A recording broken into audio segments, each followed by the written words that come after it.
Bismillahirrahmanirrahim. Assalamualaikum warahmatullahi wabarakatuh. Apa kabar semua murid-murid kelas 6 dan 5 SKS?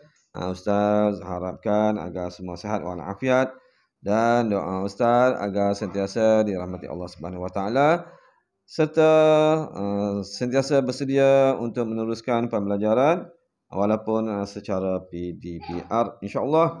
Pada hari ini Ustaz akan bawakan pendidikan agama Islam bahagian akidah, iaitu sambungan mengenai beriman dengan sam'iyat. Sambungan dengan sam'iyat. Tapi sebelum itu Ustaz ingin bawakan murid-murid untuk membaca hadis yang kita belajar sebelum ini, iaitu hadis mengenai rasuah. Masih ingat atau tidak? Jom kita baca sama-sama. An Abdullah bin Amr qala la'ana Rasulullah sallallahu alaihi wasallam ar-rashi wal murtashi. Maksudnya daripada Abdullah bin Amr telah berkata, Rasulullah sallallahu alaihi wasallam melaknat pemberi rasuah dan penerima rasuah. Itulah hadis Nabi yang telah kita belajar beberapa minggu yang lepas. Alhamdulillah, hari ini kita menyambung sedikit mengenai beriman dengan sam'iyat. Jadi murid-murid bolehlah buka buku muka surat 108. Sebelum Ustaz bawakan pelajaran hari ini, iaitu mengenai kesan beriman dengan perkara sam'iyat. Kesan beriman dengan perkara sam'iyat. Kita lihat dulu apakah erti sam'iyat dan dalilnya sepintas lalu. Sam'iyat ialah perkara-perkara yang tidak dapat digambarkan dengan akal dan panca indera manusia. Ia hanya dapat diketahui melalui Al-Quran serta hadis. Jadi Ustaz harapkan murid-murid sudah ingat akan maksud sam'iyat ini. Dan mana dalilnya? Dalilnya ialah daripada surah Al-Baqarah. Allazina yu'minuna bil ghaib. Maksudnya iaitu orang-orang yang beriman kepada perkara-perkara yang ghaib. Itulah dalil naqli yang diambil daripada surah Al-Baqarah. Jadi kita teruskan dengan pelajaran hari ini, iaitu kesan beriman dengan perkara sam'iyat. Ada 5 kesan yang diberikan kepada kita untuk kita bincangkan pada kali ini. Boleh lihat di buku teks muka surat 112. Buku teks muka surat 112. Okey, jom kita lihat satu persatu. Kesan beriman dengan perkara sam'iyat. Yang pertama, menjadi manusia yang bertakwa. Menjadi manusia yang bertakwa. Iaitu yakin dengan keadilan Allah dan kekuasaannya. Jadinya dengan kita beriman dengan perkara sam'iyat, kita sudah percaya bahawa adanya balasan di akhirat nanti, adanya syurga, adanya neraka, adanya azab kubur dan sebagainya. Itu menjadikan kita takut, kita bertakwa kepada Allah, yakin bahawa apa-apa sahaja yang kita buat di dunia ini akan diadili oleh Allah dengan seadil-adilnya. Okey. Seterusnya, menginsafi azab di akhirat.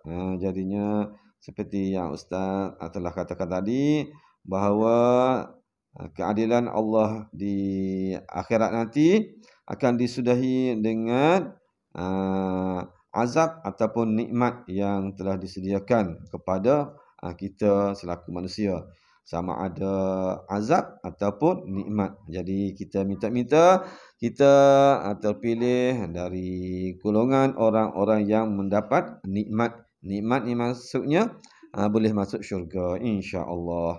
Itu yang pertama. Yang kedua, mentaati perintah Allah dan menjauhi perbuatan dosa. Mentaati perintah Allah dan menjauhi perbuatan dosa. Dan huraiannya ialah istiqamah melakukan ibadah fardu dan sunat, hindari maksiat, sifat yang keji. Jadi kesan yang kedua ialah mentaati perintah Allah dan menjauhi perbuatan dosa. Kerana apabila kita yakin, kita beriman, kita percaya bahawa azab akan menunggu, keadilan Allah akan menunggu, ganjaran Allah akan menunggu di akhirat nanti, maka kita akan taat perintah Allah. Kerana orang yang taat perintah Allah akan diberi balasan nikmat, iaitu syurga. Orang yang melakukan dosa ataupun ingkar perintah Allah akan diberi pembalasan yang setimpal, iaitu azab kubur, azab neraka. Minta jauh daripada azab neraka. Jadi orang yang beriman dengan perkara sam'iyah ini, dia akan jadi takut untuk melanggar perintah Allah Subhanahu Wa Taala dan sentiasa melakukan ibadah kerana menurut perintah yang telah diberikan oleh Allah Subhanahu Wa Taala. Okey, kita teruskan yang ketiga. Kesan yang ketiga iaitu menjadikan redha Allah sebagai matlamat hidup. Menjadikan redha Allah sebagai matlamat hidup. Huraiannya ialah menjadikan Al-Quran dan As-Sunnah panduan hidup, mengisi masa dengan perkara berfaedah. Jadi kita apabila beriman dengan perkara sam'iyat, kita reda dengan apa yang telah Allah tetapkan kepada kita dan kita menerima segala yang berlaku pada kita dengan menjadikan itu adalah matlamat hidup kita.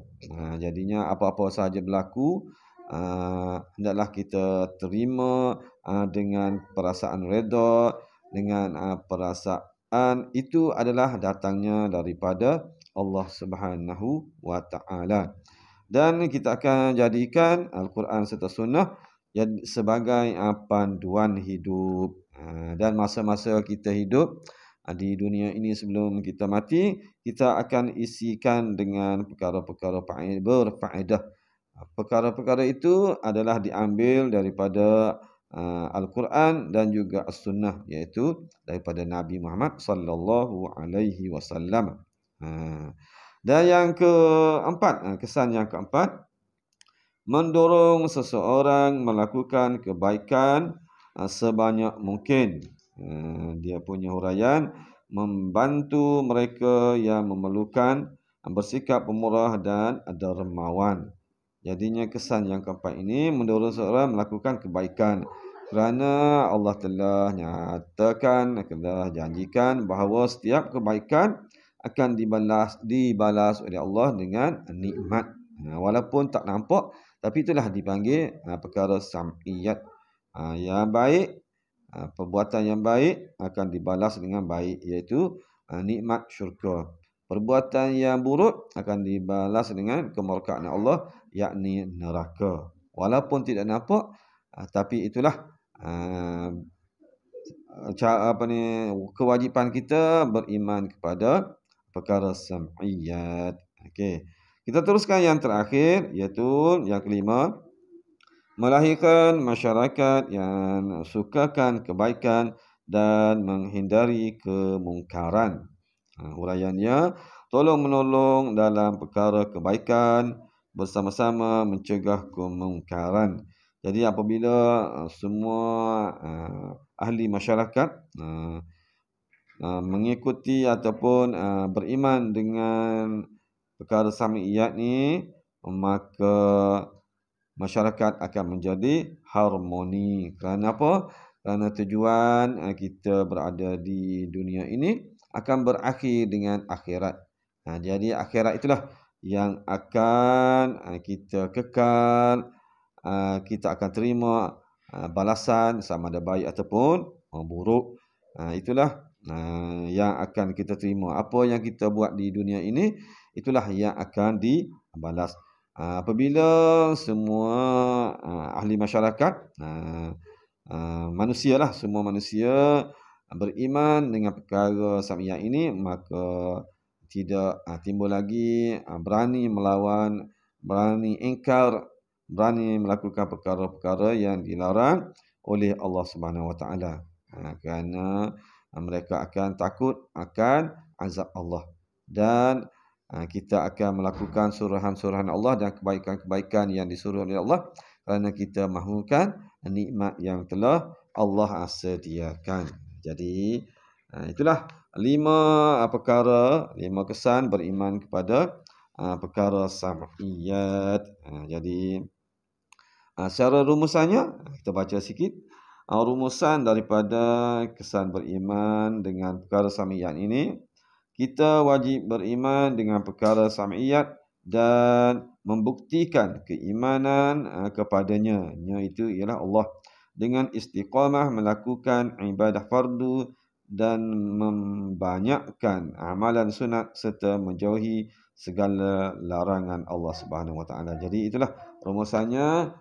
Kita mesti mengikuti apa yang telah disuruh oleh Allah Subhanahu Wa Taala, dan kita meninggalkan apa yang telah dilarang oleh Allah, kerana setiap amalan kita akan dibalas di akhirat nanti. Akhirat itu ialah perkara sam'iyat yang wajib kita beriman tanpa dapat kita merasa dengan panca indera kita. InsyaAllah bertemu lagi dengan Ustaz untuk pelajaran seterusnya. Besok hari Rabu akan ada satu lagi pelajaran agama Islam. Jadi setakat itu saja bersama Ustaz pada kali ini. Wassalamualaikum warahmatullahi wabarakatuh.